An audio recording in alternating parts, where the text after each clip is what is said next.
एक छोटे से गांव में हरिया नाम का एक गरीब किसान रहता था। उसकी जिंदगी मुश्किलों से भरी हुई थी। दिन रात खेतों में मेहनत करने के बाद भी मुश्किल से 2 वक्त की रोटी जुटा पाता था। उसके पास एक छोटा सा खेत था, लेकिन उसमें फसल भी ज्यादा नहीं होती थी। बारिश समय पर ना होने की वजह से उसकी फसल बार बार खराब हो जाती थी।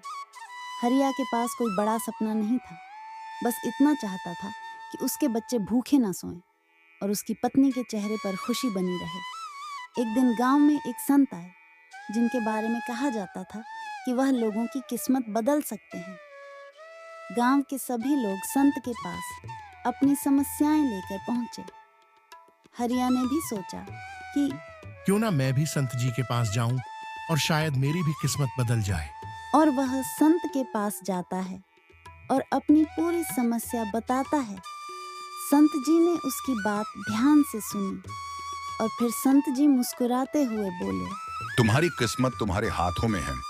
अगर तुम अपनी मेहनत पर विश्वास रखोगे और सच्चे दिल से काम करोगे तो भगवान तुम्हें जरूर आशीर्वाद देंगे। हरिया ने संत की बात मान ली। उसने हार नहीं मानी और खेतों में और ज्यादा मेहनत करने लगा। इस बार उसने अपने खेत में नई तकनीक से खेती की, फसल के लिए सही बीज और खाद का इस्तेमाल किया। धीरे धीरे उसकी फसल अच्छी होने लगी और उसे ज्यादा मुनाफा होने लगा।